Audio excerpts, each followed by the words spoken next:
Welcome to this week's episode of L.I.F.S, live from the Connected Health and Fitness Summit in Los Angeles. It's been an exciting few days. I'm really looking forward to sharing this episode. Mo, give us a few of the highlights of what people can expect from listening to this episode. Well, I think one of the things that we covered is what is connected health and fitness. So this event really brings together health, fitness, technology, clubs, and serves as a great networking, learning event. And there's a lot of other things that happen around it. And I think it's a great collection of executives from the industry and some really good panels and sessions as well. So I think we were lucky. We had a really good list of people to come on L.I.F.S. Yeah, right? yeah. I think the caliber of guests was extremely high, which is what we always aim to do. The quality of the conversations was great. And then there was also a lot of openness about what was really going on in the industry. And I think for anyone that's about to listen to this, regardless of what part of the business you're in, whether you're a manufacturer, whether you're a developer, whether you're in the technology side or bricks and mortar, there was definitely a lot of great lessons to really allow you to think about your own business in relation to what's going on and hopefully to navigate the year ahead. Yeah, and we saw some common themes, but one thing I liked is everyone had unique perspectives. So I think if you listen to all the guests and the episode, was whether this is going to be one or two in its entirety, there'll be some really good tidbits you could take from different parts of the industry, but then you can come up with your own opinion and bring those ideas together. Yeah, I'm certainly it's really been a great event.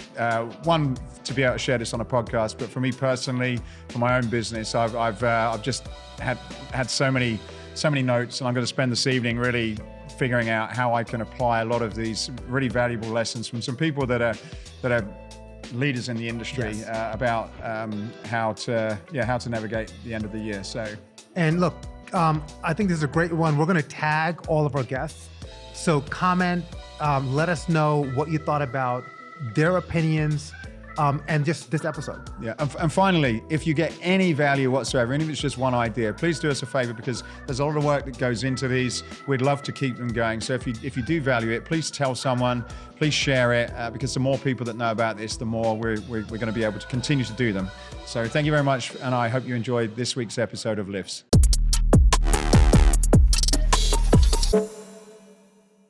Evelyn Webster, CEO of SoulCycle, thank you so much for being on L.I.F.S. and good to see you at Connected Health and Fitness. Thank you very much for inviting me here, and it's great to see you both. First of all, I want to kick off by saying that I've been a long-time rider, almost 10 years, over 1,100 rides. The SoulCycle, I feel like, has been a part of my life and has been influential in my life. And we spoke about some of that last night. Mm-hmm. But you said some really interesting things on the panel. You actually kicked off the event yesterday. And something that, there's a lot that we'll touch on here, but one of the things that you talked about is SoulCycle is no longer going to be really addressing social issues. And I thought that was really interesting. Mm-hmm. So maybe you could speak a bit about that because you were really tied to social causes historically. Yes. It's an excellent and highly sensitive area to talk about, but I'm going to be very brave and talk about it. So, interestingly, historically, SoulCycle has participated in, reacted to, and celebrated lots of very diverse social issues and causes. And that's fine when you can plan for anniversary events, when it's a celebration. Like, we've built this entire organization on a platform of inclusivity. What starts to happen, though, over time, and what happened to Soul historically, is that we became somewhat exclusive on what we chose to react to. And there is a very clear delineation in my mind of when you react to a shocking, unexpected tragedy or event that happens in the world versus an anniversary celebration, for example, a Heritage Month. Mm-hmm. That could be Black History Month, mm-hmm. which we're enjoying now, Women's History Month, Pride. What we've done in the past has been somewhat ad hoc and somewhat random in what we have chosen to both celebrate and react to. And so for a brand and a business that has built itself upon a foundation of inclusivity, that strikes me as being somewhat exclusive. And that's really bitten us on the arse many, many, many times, right? Because when we have commented, either in reaction or a pre-planned celebration. We've often been criticised. Why did you comment on that, but not on this? Why did you celebrate in that way for this particular Heritage Month or this particular day of acknowledgement versus this? Why did you not acknowledge or recognise me at all? When we do comment, react to tragic events, we've often been criticised. It's not enough. You didn't take a strong enough stance. You didn't do enough. It was performative. And so what we've learned is that you're damned if you do and you're damned if you don't. But what I believe, having built my career up through building brands with impact, is that we need consistency. And if we have consistently said we are built on a foundation of inclusivity, then let's be inclusive. Every dimension of inclusivity. And so about 18 months ago, I instituted a policy. And the policy was, we will no longer react and respond to and comment externally to those unexpected, unplanned, tragic events that are happening around the world for many reasons, but two primary ones, or three primary ones, I should say. One, Seoul is a sanctuary. Mm-hmm. That is what our riders say. I come here, it's my safe place, it's my happy place, it's where I come to escape. I can cry everything out on the bike, I can sweat it all out on the bike, I can laugh it all out on the bike, but I come to escape. It's a sanctuary. To preserve the sanctuary of Seoul, I have to keep the outside world out. Also, my primary goal at Seoul, or primary purpose, is to protect my community, to keep my community safe. When you have studios, four-wall studios, all of which I cannot be in at the same time, people can walk into those studios and create a problem for our community, our staff, or our riders. And so to protect the sanctuary of Seoul and to protect the well-being, the physical well-being, and third, to ensure that we are truly inclusive, I made a very conscious decision. We no longer respond or react to tragic events in the world. That has created a lot of problems for Seoul because there have been tragic events that people feel very strongly that we should respond to. What I will say, because we're all grown-ups, we're all humans and good people at heart, is when a tragic event happens in the world, there are many, many different people impacted in a different way. And it's very hard to show up for all of those people in the same way. And so the reactions that we had very recently, for example, we did not react to the Hamas attacks in Israel. It created a huge issue for many members of our community, not all members, but for many members of our community. That was a hurtful act by SoulCycle because we didn't show up for them. But of course, what we endeavour to do is to preserve the sanctuary of Seoul, to show up as a safe place for all people, irrespective of your identity, your political affiliation, your point of view, your perspective. We want to be a safe place, a sanctuary. And therefore, that was a very conscious decision, unpopular with some, but I believe the right decision for SoulCycle to really underscore inclusivity, the sanctuary of Seoul, and we are a safe place. Do you think some of that's, what you mentioned, the Israel example, do you think some of that's because what they used to expect from you guys? Because at the end of the day, you're if you boil it down, you're a fitness boutique studio that provides exercise. That's really what you're doing. I think they're more than that. I know. I appreciate that, but that's really what you're doing. And I suppose, is there an expectation that you should be really ingrained into people's lives? And how do you separate the fact that, look, you're coming here, you're having a good time, you're forgetting stuff, and as you say, anyone can come in and just feel great and feel safe, to just really being involved in many different parts of people's lives. Like, as a brand, like where do you draw the line? Well, it's interesting. One as an individual or one as a brand could choose to respond or react to the loudest voices in the room. And I believe that's very exclusive. And I think that is the antithesis of what SoulCycle has been founded upon, and the antithesis of what SoulCycle strives to be. We strive to be a safe space for all who are kind and who are against all forms of hate. That's what we are. So that's where we draw the line, okay? So we want to be inclusive to all people.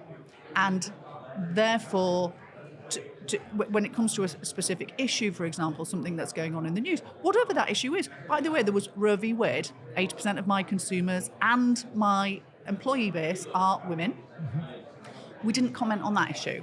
Now, I would, as a woman, I believe that was an act of terrorism against me and my kind, and we didn't react to that either.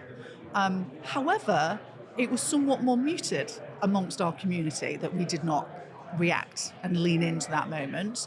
There are certain issues that are very meaningful to some people, and they're very, and I have the utmost respect and empathy for the people who are hurt by these horrendous things that are happening around the world.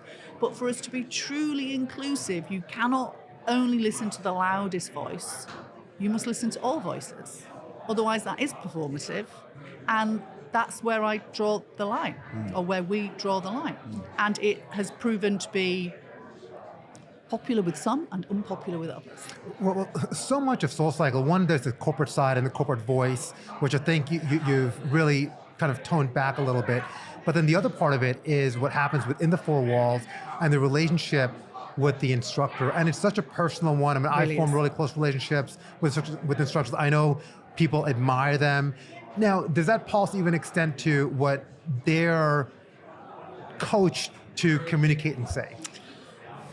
No, because we don't script our instructors. I mean, look, you know, because you've been riding for almost 10 years. I've been riding for kind of 8 or 9 years. The joy of Soul is that it's a truly authentic, sometimes messy, very emotional feeling. I mean, it's interesting. I just did a piece of work around our brand strategy, and we got to a place where we said, what is it that marks SoulCycle out amongst all other fitness types? And it's actually, we create space to feel. We feel joy, love, happiness. Sometimes we feel sad, and there are lots of tears. I, for one, have cried many times on the bike.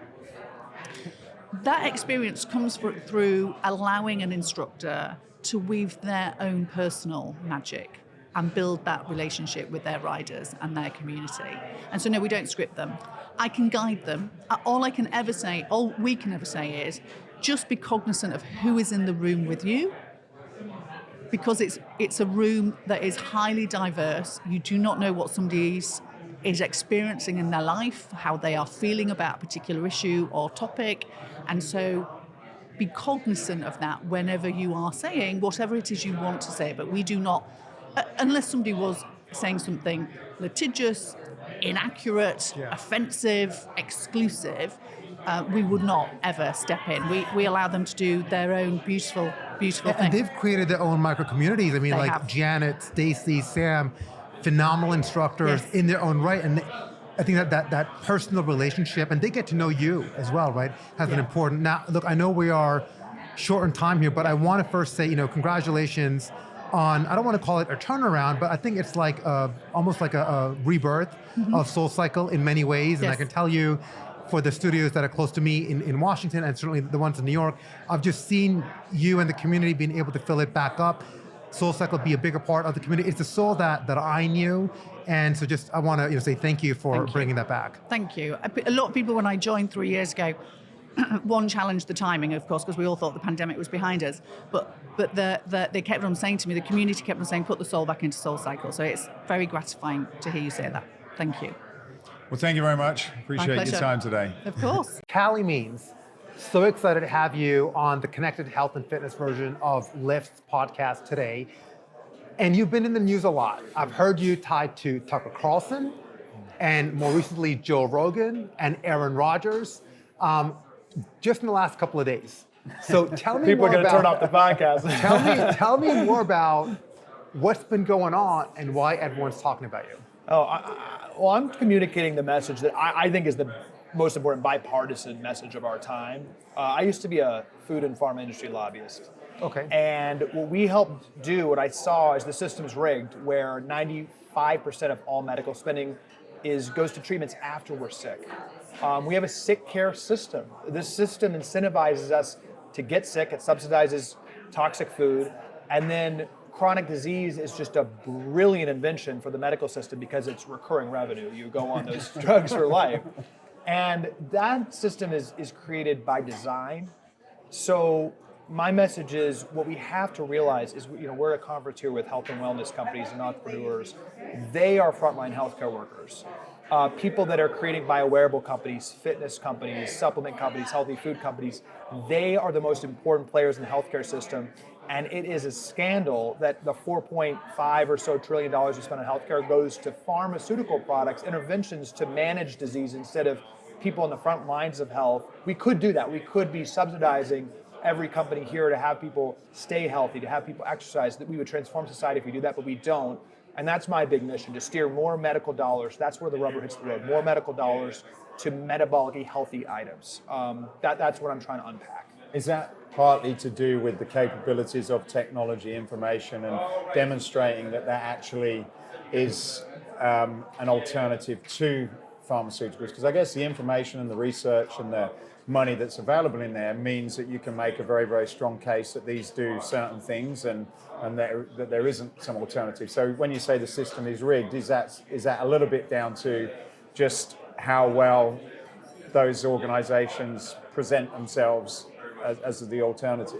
Yeah, the one thing I push back on is I think when you really analyze the data, I don't statins, we spend $1 trillion on them worldwide. They increase life expectancy by 5 days. SSRIs, where 25% of women in the United States are on some kind of antidepressant drug, is shown to work no better than a placebo. So actually, when you really unpack the unbiased data, just fundamentally everyone getting sick and then drugging them isn't the right way to go. But what I'm trying to bring to the conversation, unpacking a lot of these podcasts, is the research itself is often funded by these industries. So when it comes to nutrition research, the food industry spends 11 times more funding nutrition research than the NIH. And we fundamentally have a system where the only way you can do a placebo-controlled trial is a drug intervention. You can't really do that with exercise. It's actually much harder. The way even studies are.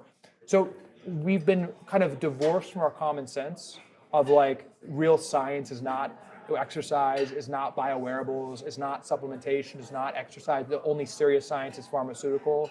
And yeah, I do think that's the case of incentives. When I say rigged system, what I specifically mean is that the healthcare industry is the largest single funder of academic research, the largest funder to politicians. They spend 5 times more on lobbying than the oil industry. Cable. They spend 60% of all TV news funding is pharma. And they fund the medical groups themselves. The American Academy of Pediatrics, the American Diabetes Association, they're not saying to exercise. They're paying the tester. No, they're the majority of funding for the American Diabetes Association, which is not saying as a standard of care for prediabetes or diabetes management to exercise. That's not the medical guideline from that organization, which sets the standard of care in the country. So I think that's a big message. I think this rigging of the system, that's a colloquial word. What it means is there's money informing. When your bills are paid by a certain industry, then you are biased to an intervention-based system. The last thing I'll just say is the FDA itself, which is just shocking, 75% of the actual FDA's funding comes from pharmaceutical companies. So it's not taxpayer money, it's pharmaceutical money pays for the FDA's budget. So there's there's a system that's incentivizing that. And the way I think Americans want to be healthy, I don't think obesity, chronic diseases, diabetes, heart disease have skyrocketed in the last 30 years because people are more suicidal. There's incentives at play. And the way where the rubber hits the road of changing those incentives is steering more medical dollars to the companies represented at conferences like this. And we're able to do that. Look, I mean, one thing that COVID has shown is that government, when they want to, when they are incentivized to, could pour trillions of dollars into that pandemic when we've had a real pandemic for decades and decades. You hit on a really good point around incentives. A lot of the behavior in our system is broken because we're incentivizing the wrong things. I mean, let's look at the healthcare system. Hospitals, for the most part, are private enterprises. They're incentivized when you're sick and broken when you go in. Right. That is when you pay for their service. That is how they make revenue and make margins. Pharmaceutical companies are incentivized when you get sick, they give you a product, and then you could get sick get something else from that product and they have another product for you. Gyms are incentivized entirely differently, but having you come in and sign up and keeping you healthy. 100%. And studios want you to be healthy because if you get injured, you're not going to come back. So you have one industry that is focused on making sure you don't go to the hospital, you don't get a medication, but they don't have the funding or the budgets of these two massive enterprises. All you have to do, and this represents the most important issue in the country, is all you have to do is look at the JP Morgan Healthcare Conference and this conference, the Connected Health and happened Fitness 2 weeks Conference. ago in San Francisco. At the JP Morgan Healthcare Conference, swarming with an orgy of corruption of pharmaceutical companies, they were speaking on the stage, literally to standing ovations, saying that obesity is the greatest growth area in the United States, and they were celebrating and clapping when they presented slides showing that obesity is rising in the United States, and they said this is a growth area for the industry. They are clapping. They are doing cartwheels on Wall Street about this. So at the JP Morgan conference in San Francisco, you have standing ovations for the fact that more people are getting sick. At this conference, you have leaders of fitness change and leaders of biowearable companies clapping when they're talking about how it's a game-changing moment when people feel like their health's turning around, and that locks them into retention at the gym. And they're talking about retention strategies by making people feel better and making them more healthy. That's what they're talking about here, and that's what they're strategizing behind closed doors here. All you need to know about those two industries is those two things. Because they're focused on positive health outcomes, tied to that too, and then Matthew, I'd love to get your thoughts on this too, is Eli Lilly, they looked at their projections, their top-line revenue projections, and alongside that, they had the growth of obesity in America. I found that, and I just read about this week, I found that really contradictory. Here's why. If you're coming out with a prescriptive medication that is designed to help people lose weight, at the same time you're saying that America is going to have more obesity in the future, those two things cannot be true. Well, it sounds like it shouldn't, but it's just consistent with every chronic disease medication in the history of medicine. So we started moving from acute, antibiotics and cures for acute conditions to chronic in the 1960s. Now, 90% plus of spending is on chronic condition management. But the more statins we prescribe, the more heart disease goes up. The more metformin we prescribe, the more diabetes goes up. The more SSRIs we prescribe, the more depression goes up. Literally, there has not been a chronic disease treatment that has been consistent with lower rates of that chronic disease. Every single chronic condition is going up. It's 9 out of the 10 leading causes of Americans today. So it sounds crazy that literally in the financial estimates, as you said, we're assuming increased Ozempic, increased obesity, but that's the business model. They are literally, where the rubber hits the road, with the stock underwriting that has made Novo Nordisk, the Ozempic maker, the largest company in Europe and one of the largest companies in the world, it's assuming greater obesity rates as the drugs prescribed. Again, totally different incentives that are talked about here. Here, they're actually talking about making people metabolically healthy. That is a very disruptive message for the medical system. And again, why TrueMed, why what we're doing, what I'm really on the warpath for, lobbying for, it's very simple. There's a big pot of money that we go to sick care. We need to have that go towards people here. Tell us a little bit about TrueMed then. What is the company? How are they founded? What's their mission? And where are you on that journey at the moment? Yeah, so as I said, early in my career was a lobbyist for these industries, got more into entrepreneurship, had a couple life events that really catalyzed this mission for me. My sister was a physician, surgeon, Stanford Medical School, in the system, abruptly quit, realizing after 11 years that everything she was doing surgery on was metabolic health related, and she didn't learn that at Stanford Med School. And then my mom abruptly died of a chronic condition. She was siloed on a bunch of medications, but not told, hey, this statin actually represents something underlying, that you can really turn around. There's millions of people that are on all these medications that aren't getting educated about how they can turn around their metabolic health and not lead to something later. So partnered with a guy who's been in the space, in the health and wellness space, seeing how hard it is for a lot of these entrepreneurs here. You got to pay out of pocket for these products. So we asked, how can we shift money to these entrepreneurs on the health and wellness space? And what we found is HSA, FSA accounts, people in the United States will be familiar with these, it's tax advantage dollars for medically qualified expenses. Usually that's like drugs and interventions once you're sick. But what we learned, and the IRS reaffirmed this recently, is that if you have a medical note explaining how exercise or supplementation or biowearables can actually help you improve health, help you prevent or reverse conditions, then that doctor's note unlocks HSA, FSA, tax-free spending. So that's 30, 40, 50%, whatever your tax rate is, for the products here. For Apollo Neuro, for Stronger You, for CrossFit, for 24-Hour Fitness, brands we're working with. And that's a game changer. If you can save customers 30, 40, 50%, that changes behavior. So we partner with those companies. Gainful is another one. As a customer's buying, we do the compliance work necessary in 3 minutes to unlock that tax advantage spending. So anyone with an HSA FSA account, again, that's $150 billion in these accounts. 40% of people in the country have a funded account. 80% of people have access to one. We're unlocking that pretty material pool of money to go, and that's how you bend the cost curve, right? And that's how you change the incentives. Making Barry's boot camp, saving 40% off, or 24-hour fitness. That's where the rubber hits the road on change.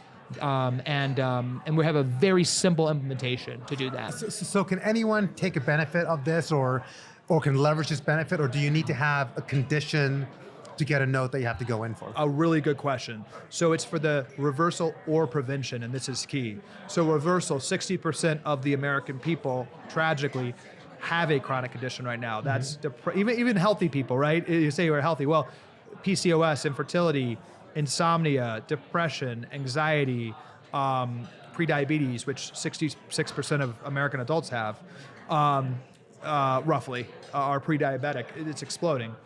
So that counts. But the prevention is key. So a stat I always go to is the American Heart Association, which is a subsidiary of pharma, said that every adult American should be on a statin. That's their guidance. You can look it up. There's a press release. Every adult American, because we have such a metabolic health crisis. Well, we agree with the second part.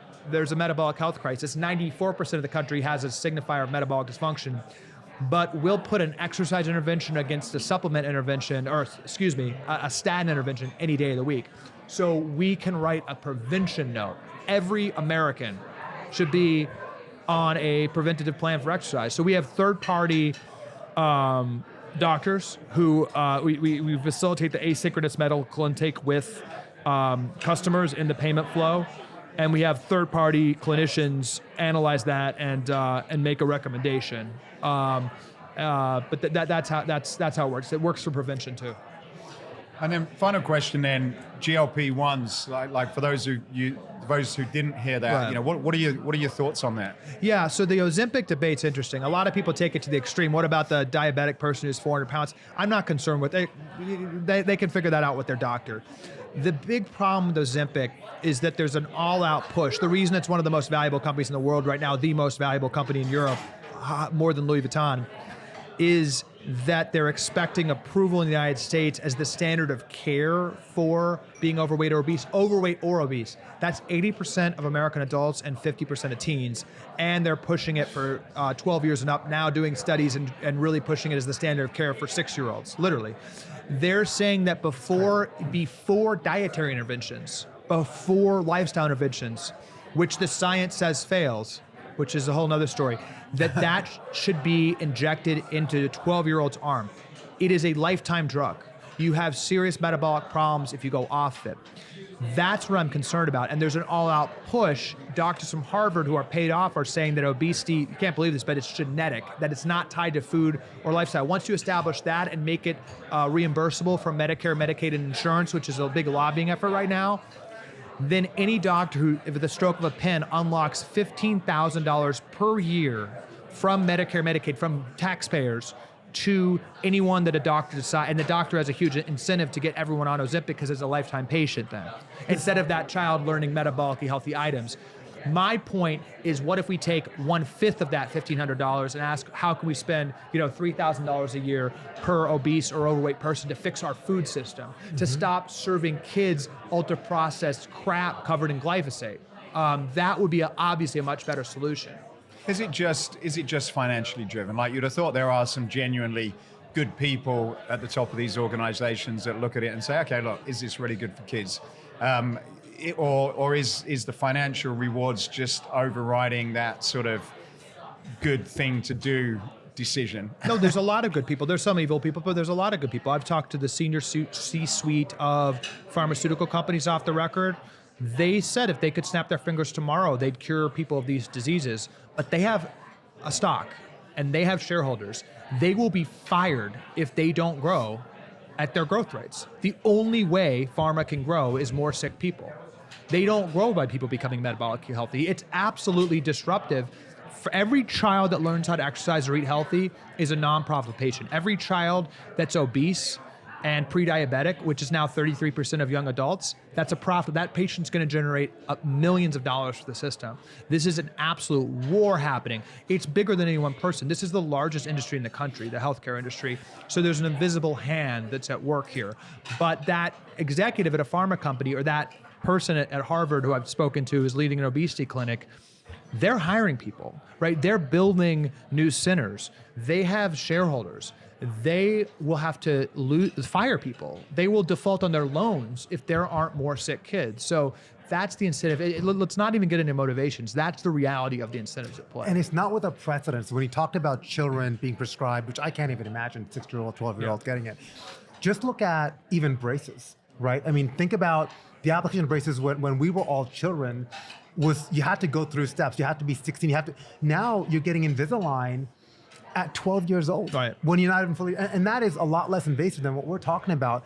I think the other issue here too is there is no focus on prevention. To your point, there's many other levers that could be pulled, which people aren't even looking at. We're immediately going through prescriptive actions without looking at all the other available options. Yeah, the last thing I'll say on that is I bristle at this term preventative healthcare. You know, what healthcare should be is you have either preventing or trying to reverse something, and we should follow the science to the best intervention.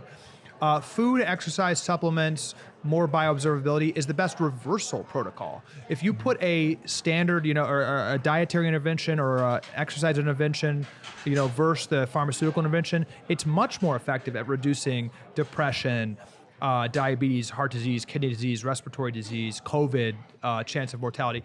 It's the best actual modality to reverse. Where do we lose our way where the only serious science is some artificial pill that you take? Now you say, well, Americans aren't going to adhere to dietary or fitness regimens. Well, we incentivize $4.5 trillion of them to be sedentary. That's right. If we paid people on Medicaid and gave them CrossFit memberships and paid them when they hit their goals, there'd be a lot more people on Medicaid, lower income people, who, by the way, die 10 years or younger than an upper income American because of metabolic health. There'd be a lot more people exercising. Incentives matter. But we're incentivizing the C-suite instead of the consumer here, right? And that's the issue. Yeah, there's a devil's bargain where the food industry is, absolutely lost its way, and with their ultra-processed diet and industrial farming that's literally poisoning our food. I don't think that's hyperbolic. And then the medical system, when we're being brought to our knees and almost bankrupted by metabolic conditions, the medical system washes their hands of the reasons why people are getting sick. And as you said, science is only how to intervene once someone's sick. Nobody in medicine, from the NIH to medical schools to hospitals to pharma companies, are asking why so many people are getting sick. They're excited about that, and then asking how can we make money off recurring conditions. That's never how you design the system. That's right. And until you attack that. But again, to wrap it up on a positive note, a lot of people are waking up, and TrueMed is one example, the most impactful example we could find where we change that incentive by unlocking those HSA, FSA dollars. So we're building a real movement here. We're trying to fight the fight here, lobby for more benefits to exercise. But it's been really gratifying working with the entrepreneurs here and unlocking kind of this subversive act of steering medical dollars to wellness. Well, Calley, thank you so much for your time. That's a very interesting conversation. We'd love to get you back at some point and go into a bit more detail. Thank you. Yeah, and thanks so much for bringing this to the mainstream, and we appreciate it. Thank you. Thank you, Calley. Mark, we've been chatting for a while, a little bit now. We're engaged on a project together. So it's been a real pleasure knowing you and working with your team and working with the iFIT and Free Motion teams. Thank you for coming on to L.I.F.T.S at Connected Health and Fitness. Yeah, thanks for having me. It's been awesome working with you as well, and really looking forward to the time today and talking a little bit more about our company. So iFIT has been in the news a lot. I mean, you are an iconic company. Yeah. Everyone knows the brands underneath, what is iFIT, from Free Motion to NordicTrack, Icon as a brand, and so on. In a lot of ways, you've revolutionized, really. You were Connected Fitness. Yeah. Before Connected Fitness became mainstream, but you really were part of the innovators. And even today, you continue to innovate. You continue to have a great product and a great service that's out there. but you've also, like everyone else in the industry, we're not immune to the highs and the lows over the last couple of years. And I know that during the pandemic, like everyone, you acquired a lot of inventory, you grew the organization, and then you saw the decline after that. But I think what's unique is, unlike a lot of other brands, not only did you survive, you restructured and you're thriving. I think it's a fantastic story. Do you want to speak a bit about that journey? Yeah, absolutely. It's been an amazing journey, and it's certainly been full of ups and downs, and a little bit, and you kind of mentioned the parent company. Previously was Icon Health and Fitness. We rebranded about 2 years ago to iFIT Health and Fitness. Some of the brands that you mentioned are really strong brands. So Nordic Track is our premium at-home fitness brand. It has unbelievable brand recognition, great market share, and it's kind of the premium provider in at-home fitness products across cardio, treadmills, bikes, ellipticals, has great strength products. Proform is a little bit more of our entry-level brand. It allows us to scale into our wholesale partners. And really, at the heart of who we are, as you mentioned, is an innovation company. We're a 50-year-old company that really has, been the first of many, right? Whether it's the first Android tablet to ship in the U.S. marketplace was actually embedded in a treadmill. We had great partnerships with Google Maps. We've been connected fitness for many years. iFIT, really began in the early 90s and has been around for a long period of time, and has really been all about how do we create these interactive and these immersive experiences for our consumers. And, so it's been an unbelievable ride. Obviously, Free Motion is a great, strong brand in the commercial sphere. But during COVID, we saw a crazy transformation. And I remember waking up March 17th, 18th of 2020, and, we saw our direct business, double and triple, and we kept asking ourselves, is this going to be a day or 2 day or 3 day? And it turned into a month, a 3 month, 6 month. And it was all about scale at that point, right? And obviously the company had a great, strong legacy of manufacturing and how we support and scale. Getting products out of China was a challenge. We actually spun up our factory in Utah to produce some of our home treadmills. That factory was traditionally, positioned to be for our commercial business. And obviously during COVID, the commercial business, obviously was non-existent effectively. All the clubs closed. And so what we did is we transformed that factory into producing our at-home fitness products. And so, it was a ride. It was a roller coaster ride. And, I think everybody kind of coming out of COVID or during COVID kept asking themselves, how long is this going to go? And, how much inventory to buy, and how do you, staff up overnight, literally going from, doubling, tripling your business, and, how do you sustain that? And then I think ultimately COVID came to an end and left a lot of companies in a little bit of disarray. Mm-hmm. And, I think a lot of, internally we maybe call it kind of the COVID hangover, the COVID fat that we just had in the organization. And, it was tough. We had to go through, quite the transformation process. We had to look at profitability by SKUs. We had to make sure that we were investing in the areas that were going to bring profit to the business. Mm-hmm. Being a 40, 50-year-old company, we knew how to be profitable. That was something that was deeply ingrained into the company and the culture of who we were. But during COVID, it was a growth at all costs initiative, as many companies were, right? And it was, maybe led to some improper balances in how we should be growing and scaling as a business. And so the muscle was there, it was maybe hidden underneath some fat, but we knew how to get back to profitability. And that was really the focus for us this last year. It was really, how do we look at all the customer segments? How do we look at every single SKU that we produce? How do we look at profitability and really drive back in towards profitability at every price point, at every customer, whether it was in our wholesale channels, whether it's in our commercial channels, whether it's direct to consumer? How do we really focus on profitability? And that was, kind of the focus. We had a 3-phase approach to how we were driving our business, and phase 1 was we first needed to stabilize. And I think as an organization and as companies, we look at connected health and fitness in general, stabilization was so key. And, that was what we had to do for 12 to 18 months, was truly focusing on stabilizing. Maybe we were in the ICU, or, a lot of businesses were, how do we go and stabilize ourselves to really focus on, getting healthy, was kind of phase one of our transformation process. And was that, sorry to jump in, but Yeah. was that looking at some of the areas, like you say, that weren't working and having to make some tough decisions maybe on things that had previously been investments that you thought were going to take off? Yeah, no, I mean, we made a lot of took some long putts on a lot of different ideas, and ultimately we exited them, right? We were heavily into nutrition, we were into wearables, we were into sleep technology, and we had to exit some of those. It just didn't make sense to continue to pursue those.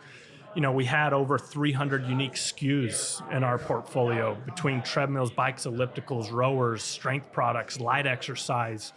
And we went down and looked through every single SKU, and we reduced that down to a sub 50 count of SKU reduction. So, it was, to your point, Matthew, was how do we go and look at every single SKU that we have, every single initiative that we have, and really, again, in the stabilizing initiative, how do we make sure that they're profitable, that they're going to lead to profits for the business, and be long-term and sustainable, as we come out of kind of this post-COVID era.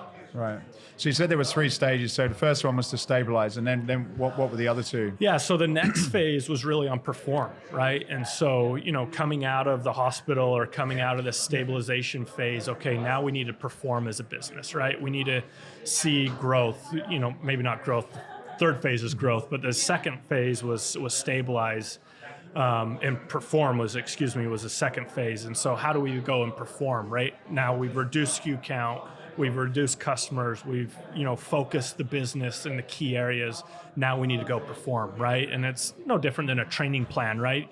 You lose the weight, you then, continue to build that over time. 80% of your training should be done at 20% of your effort. Okay, how do you then really go and look at just mastering and performing in the business and the channels that we were strongest at, right? So how do we grow our D2C business? We have a great, strong D2C business. How do we grow our customer base with our strong wholesale customers, right? Whether that's Best Buy or Dick's Sporting Goods or, our, Orange Theory on the B2B side. How do we grow those businesses and perform in those businesses, right? And so when you came out of the stabilization phase, we had to kind of go look back and say, okay, how do we really perform in every aspect of the business, whether that's quality, whether that's customer service, whether that's procurement, whether that's pricing, margin, whatever it may be. That was a major focus.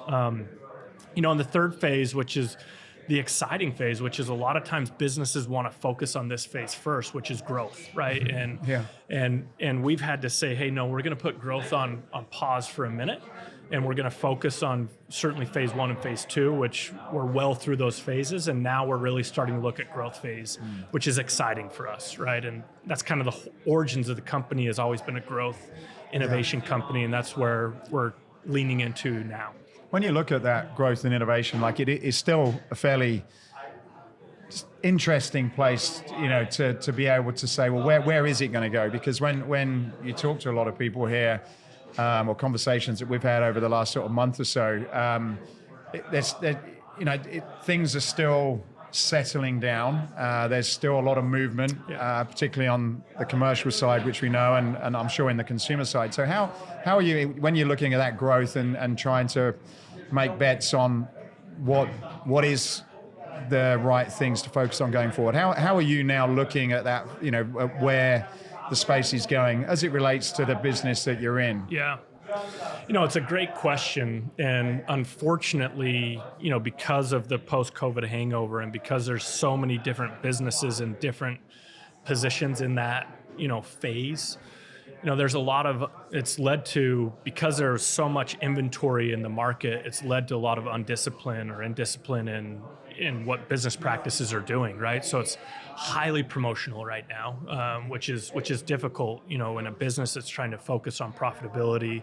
And we've done an incredible job of right-sizing our inventory, but the market has not yet there, all right? And so a lot of the competitors are heavily discounting, heavily promotional. that leads to a lot of, undiscipline in the marketplace. And so, it's hard to, to your question, how do we look at where we need to go when there's so much undiscipline in the market right now? And it creates a lot of challenges for businesses that are operating profitably and cash flow positive businesses.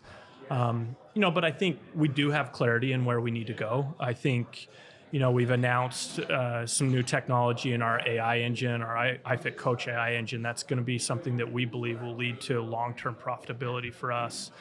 The equipment business is still really strong, and the connection between, when we look at our platform, a lot of times companies talk about hardware and software, and truly, Apple, for example, has done a magnificent job of bringing those two together. We have a third side to our triangle, which is content, right? And so we look at content, hardware, and software. And if we can bring those three together, and at the heart of that individual triangle is an individual person, and we can be focused fiercely on how do I train that individual and allow them to achieve their personalized fitness goals. We were talking about this earlier. Our biggest enemy right now is inactivity, right? And we want to create active humans, and we want to allow them to achieve their health and fitness goals by focusing on great hardware at all the key price points and all the key channels, whether that's direct, whether that's through commercial, whether that's through our wholesale partners. We want to focus on unbelievable software integrations through our iFIT AI and other software technologies that we're doing with the best content in the world, right? We have 17,000 pieces of content. We've been nominated for Emmy Awards. We've been to all 7 continents. We have 120 different trainers on the platform. And those 3 elements working together with a focus of the consumer at the heart and soul of that, allowing them to achieve their fitness goals, really aligns us and allows us to grow and scale our business long term. Well, I think congratulations on the turnaround. I mean, we both own businesses. We've been through that. It's not easy. I know you made some tough decisions, but congratulations to you on that. And I think also from listening to what you've been saying, the priorities for the business has really changed. So 2 years ago, a lot of the talk with iFIT was around going public. Yep. You made the acquisition of Sweat, which you recently moved on from. Yep. And now it's really about efficient acquisition. Yep. And I think when we have, and we're talking to people and just looking at the market, acquisition has become really difficult. Yeah. Discounting doesn't always work. Traditional marketing doesn't always work. Yeah. So how do you kind of see the acquisition play happening for a direct-to-consumer brand like yourself? And then has anything also changed on the commercial side? Yeah. Yeah, I mean, how you acquire members is super challenging right now, right? And, obviously, we launched a new campaign, a brand campaign recently that's allowing us to go after that top of funnel that helps build our strong brand. We did our first ever, iFIT brand campaign, which really talks about intelligent fitness. And so we're seeing some great velocity from that. We're seeing a lot of, right metrics are trending the right way to bring them into the funnel properly. And we're excited about that. I think when we look at acquisition, it's really how do we acquire them in multi-channels, right? And so how do we look at acquiring them through our wholesale partners, whether that's, Amazon, or whether that's Dick's Sporting Goods, or whether that's Best Buy, or whether that's, our international partners. That's certainly an acquisition funnel for us. And that's something that's differentiated from a lot of connected health and fitness companies is several of them have been so focused on a direct-to-consumer business. And, as you mentioned, it's really hard to scale right now. There's a lot of changes in technologies. Finding that consumer is really challenging. So wholesale is allowing us to balance. Our D2C business is still very strong. We have great brand awareness. We have great brand recognition in our key brands. I mentioned the top of funnel advertising campaign that we launched with Nordic Track and also iFIT, are key to driving overall brand awareness, driving engagement, optimizing our CRM flows, optimizing our SEO. Yeah. Those are all things that we're doing. And then we're also seeing, this big shift in kind of the third funnel, or maybe there's 2 others, but the third funnel is hybrid fitness, right? And I think for so long, people have put this divide between commercial and home. And we know from the data that isn't the case. We know 80% of consumers are going from a consumer, having fitness equipment in their home to going into health and fitness clubs. And so we firmly believe in this hybrid approach, which free motion allows us to scale into, where now a consumer can go into a health facility and work out on a free motion facility, on a free motion product, get that connected experience with all the virtual content.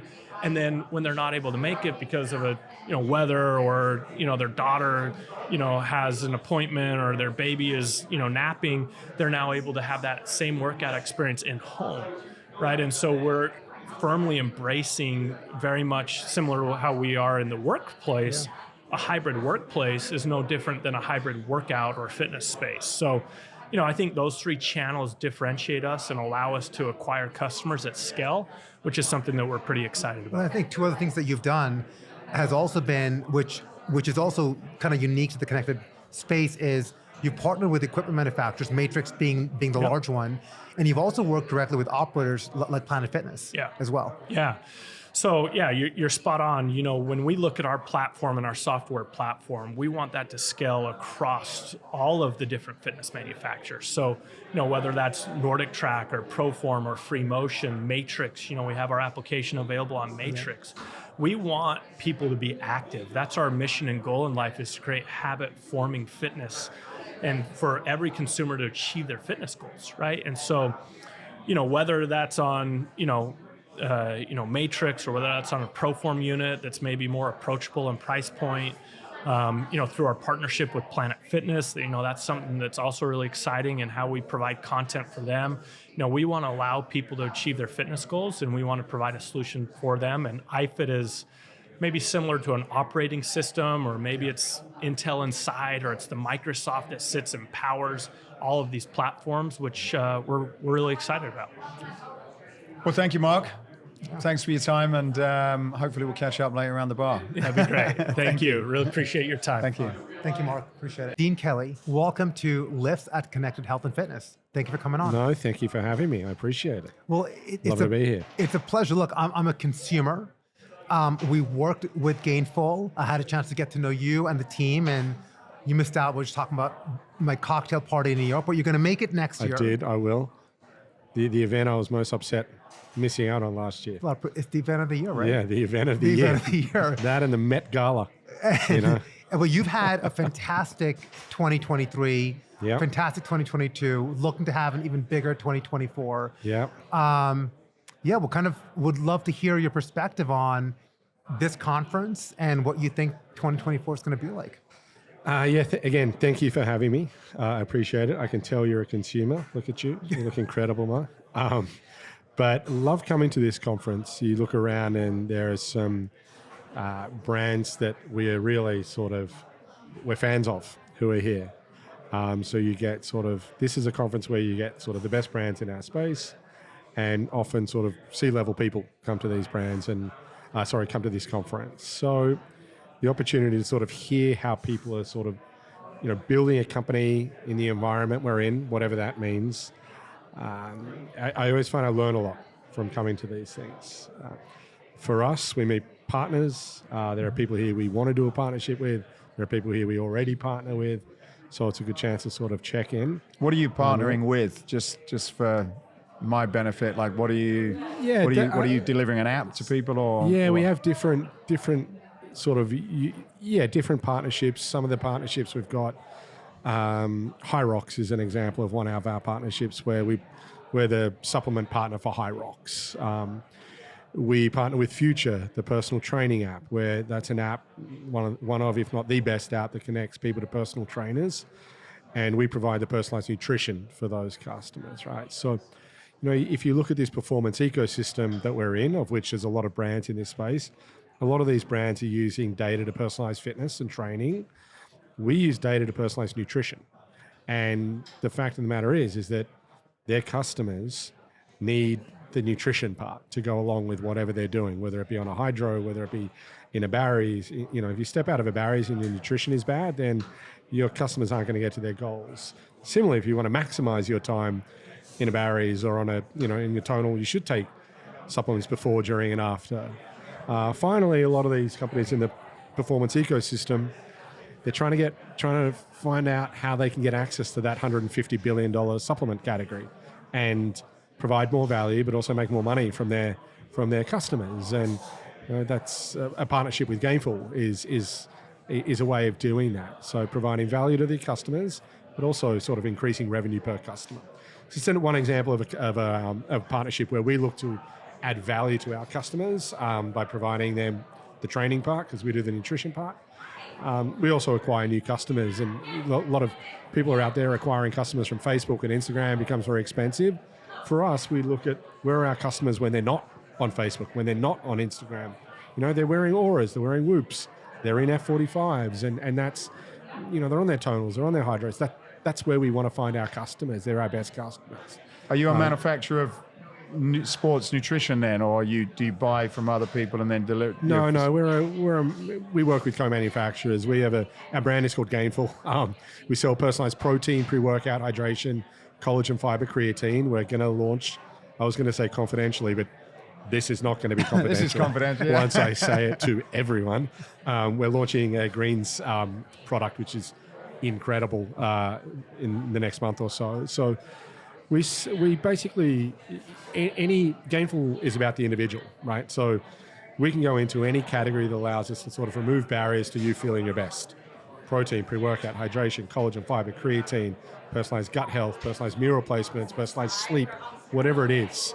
So this is where we're going. So yeah, we manufacture our own products, right, and they're all tailored to the individual based on their body type, goals, dietary restrictions, when they work out, how often they're working out, etc. So what do you take then? How, do you subscribe to supplements then? I do actually. So I did their guided onboarding, and you can reassess it. So I did it once over the summer, and I did it again at the start of this year.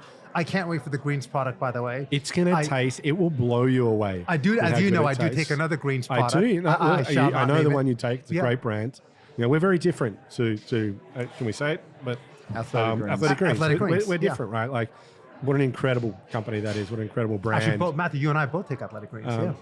Their view is everyone should throw away every product they have and take one product. We're very different. We come from a different place. We say, no, everyone is different, and therefore everyone should have a personalized approach to their supplementation. So is your greens product then, because I stopped taking my multivitamins, right? I think you might have too. I mean, so I've just switched to Athletic Greens, and then I take your product, which I take protein twice a day, which is personalized for me. I do the whey. I have these flavor packs that I put in, which you can also get personalized. I take a pre-workout. I take a hydration product. Caffeinated or decaffeinated? I take the caffeinated, but I need, so my pre-workout's caffeinated, but my hydration pack is also caffeinated. So I need to get the decaffeinated We version. have decaffeinated pre-workout, so you can take that at nighttime and still sleep, which is, again, this is the personalization. There are brands out there who are taking blood, right? And we partner with them. They're great companies. We're not at that level of personalization, make no mistake, we're building a big consumer company that is driven by data, and that data allows us to personalize an experience end-to-end for our customers. Must be quite, I've not heard of that before. Is there other people done that before? Or are you one of the first to do that so approach? A number of years ago, we launched with a very detailed quiz that and a patented algorithm that allows us to assign a specific protein to each customer. But it's not only the product and the ingredients that are personalized, it's the frequency, it's the flavor, it's the quantity, but more than that, it's how we speak to you, right? If you're someone who knows nothing about this category, you guys know a lot, there's no one maybe in the world who knows as much about this as Mo, but not everyone is like Mo. And so for us, if you're a first-time, male or female yogi who just wants to start taking a good collagen, you want to be spoken to in a really easy way and sort of just seamlessly guided to what's right for you. Versus if you're someone who, tracks their glucose levels and wants to live till they're 120 and is cold plunging 4 times a day, etc. You get spoken to in a different way. So for us, it's not only what we're selling to you, it's how we're selling it to you. We've had 4 million people take our quiz. We know so much about our customers. And so if a customer doesn't check out, for example, we know how much they sleep, how much weight they want to lose, what their dietary restrictions are, male, female. We know how their gut health is. We know. Is that through manual inputs, or are you? It's through manual inputs. Okay. But For then, now, yeah, for now. Yeah. right? And this is, for now, it's a quiz that we take. But you can imagine where we're going to go next, right? And this is why we sort of have worked with Mo in the past and sort of started to think through what that looks like. How do you get more real-time data on the front end to be able to sort of even further personalize, and on the back end to show efficacy? And you know, if you're connected to Apple Watches and tonals of the world, you can tell if someone's working out or when they're not working out.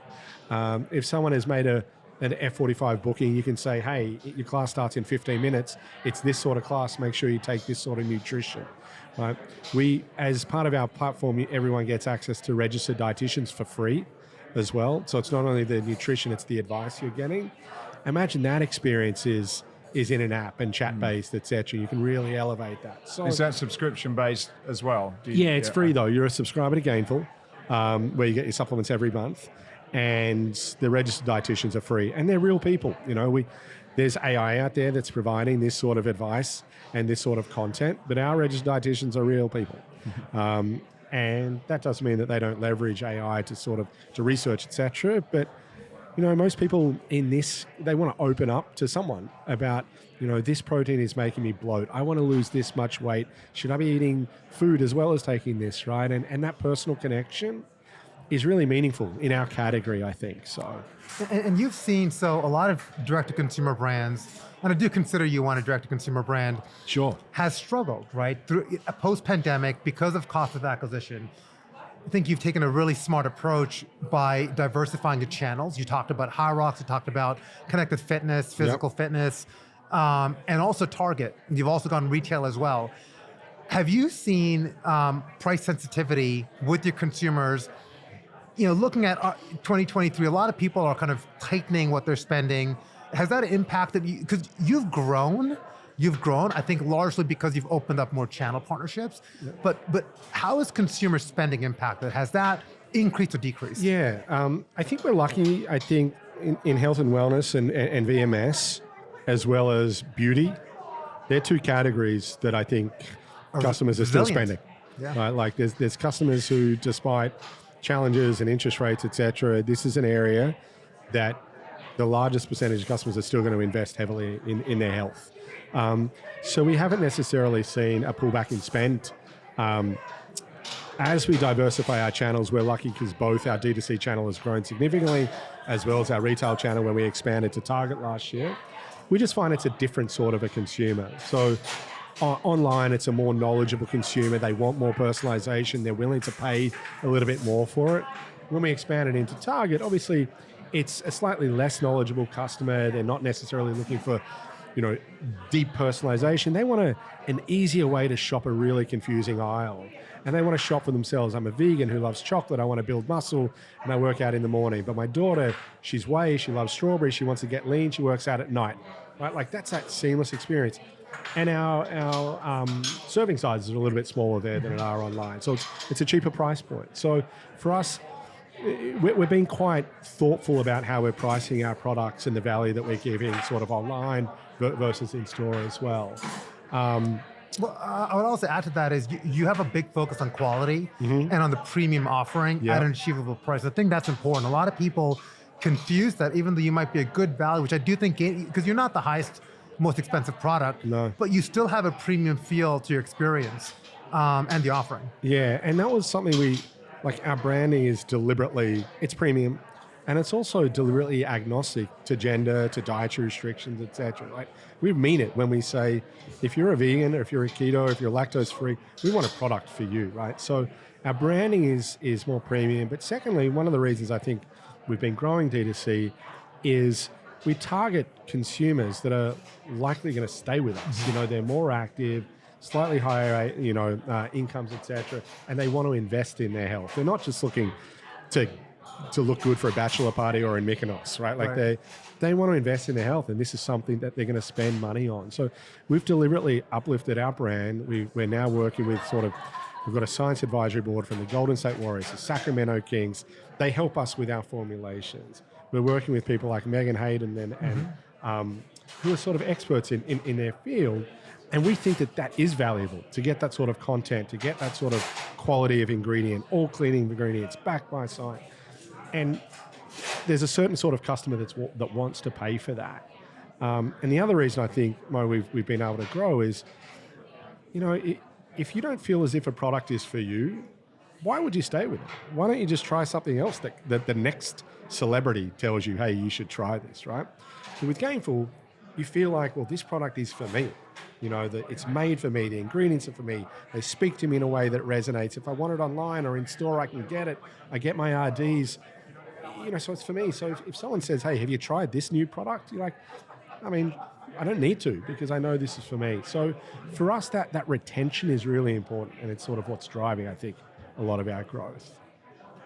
Well, Dean, thank you very much. Appreciate your time today. Appreciate it. Thank you for Check having out me. Gainful. Thank you. Thanks, guys. So we have Emma Forrest, Consumer Portfolio Director of Kisaco Research. Did I get that right?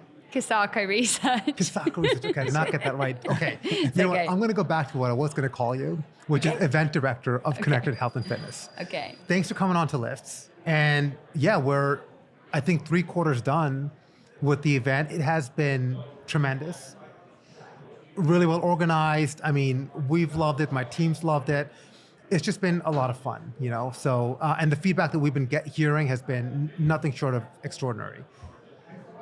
So I've been coming here I think this will be my 4th year, and you've certainly evolved. The event has got a lot bigger. How would you describe the evolution, and where do you feel you are this year? Yeah, thank you. Thank you for the comments. Really proud of this year. It's the 5th year for us. The evolution, we started with 100 people, right, in LA just before COVID. And it really was a lot of fitness and active brands meeting with investors and a few startups, really.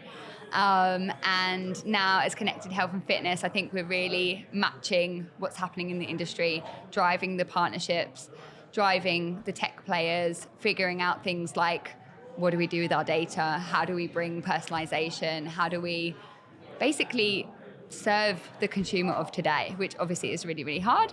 I think we've just evolved in terms of how do we connect people in the right way. So this community is now super engaged, as both of you are, and a lot of people here are. And we bring something quite unique to the market. Something that I've heard, and one of the there's a lot of good things about this event, but it's how you've curated the speakers, the panelists, and the content. What kind of goes into that? Because you really start planning for next year as soon as this is over, right? So what kind of goes into that? Yeah. Yeah, it takes a lot. We do all of our primary research ourselves, so we just make sure that we're talking to every stakeholder within the market. So a lot of our consumer investors, of course, influence that. And then, the larger players, the boutique gyms, of course, and so on. But just making sure we've got that balance of, the whole ecosystem coming together, and we just keep testing it. We just keep talking to the market over and over again. We're not an events company who just sits back and goes, we'll come up with this event and hope that people like it. We talk to our market, we get integrated into our communities, and then based on what they tell us, we'll put something together. So we're really, really committed to keep providing value. I think one of the things I've noticed when I tell people I'm going to Connected Health and Fitness is, and even I thought a bit in some of the earlier years, is it's a very tech-based connected fitness event, and I think in some ways, from my perspective, it narrows what actually is covered here. For those of people who are going to listen to the podcast that we've recorded here, you'll see that connected connects to everything: bricks and mortar, fitness hardware manufacturers, app developers, and everything in between, and I feel it's quite interesting because it isn't really just for people who are interested in tech. It's interested, the investment community is involved in talking about some of the trends that are impacting all those areas of the business. And so my question to you is, how do you feel about the name Connected Fitness? And do you feel, for people who probably don't know and are thinking about whether they should come there, do you feel that is a broad enough definition? Because I think there's a lot more people that should be here that may not be here because they think it's not relevant to them. Well, before she answers that, I want to give you my interpretation of it, because one, it's connected health and fitness, and to me, it's really about the connection between health and fitness. I don't view it, from my perspective, as being like connected equipment like a Peloton. Certainly, they're here and they're a big part of it, but to me, it's really about the connection that Emma and her team have made between health and fitness organizations that we've been trying to do. I didn't take. read it that way. That's interesting. But now I'm curious to hear. Well, it's nice because it's about what the community feel and what it means this is to why them. we work, by so the way. it's okay. And you can disagree, and that's okay. I mean, we originally created it as a connected platform itself. So basically, who needs to partner with each other? Who needs to integrate? Who needs to come together to form solutions for that consumer? So it was like being a bit futuristic, if you will. Like who does Nike need to collaborate with? Who does Whoop need to collaborate with? Who does Peloton need to collaborate with? These startups, these amazing innovations, like who needs to come together to create something that's amazing? So that's the one connected piece. But then, of course, in the last 5 years, we've seen such digital transformation, forced hand by COVID. But yeah, coming out of it has been like amazing partnerships. And that's, I think, a big, unique thing of our summit is the partnerships. There's so many partnerships that come out of here. It might not be exactly done here, but those fostering of relationships and connections, it does come out. And then it's just a nice piece because you've got the connected piece of at home, in the gym, wearables, the tech piece.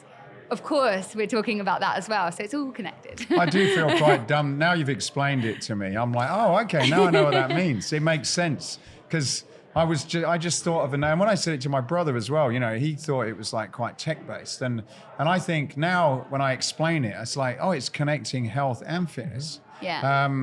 So maybe yeah. The other piece. You've seen the transformation happen, right? So you've seen, every year, and you probably have the numbers to this, but you've seen increasingly more healthcare companies come in and start having those conversations. Yeah, and we want to reflect the industry. Like I say, we're always want to match the market as much as possible. Traditionally, it was mostly fitness companies, 90-95%.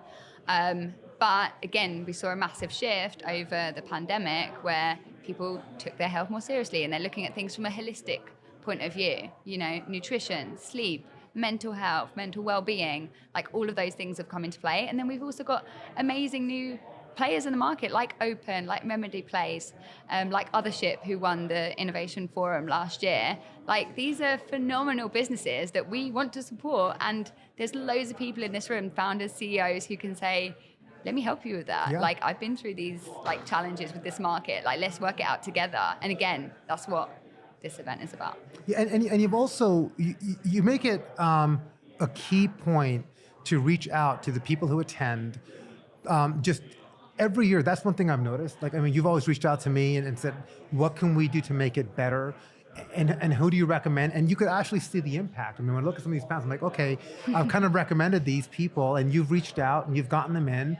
And I think that open conversation, and you really kind of created a community, which I think that a lot of events are more top down. They're like, we're going to put a product out for you, and if you can come and you can like it, we'll get your surveys and we'll do it again next year. But this has really been something that has been more alive, dynamic, and changed. Look, one interesting one that we did is we came to you about this idea with Hydro, and that Hydro has a special announcement to make, and we wanted this to be the forum in which to do that.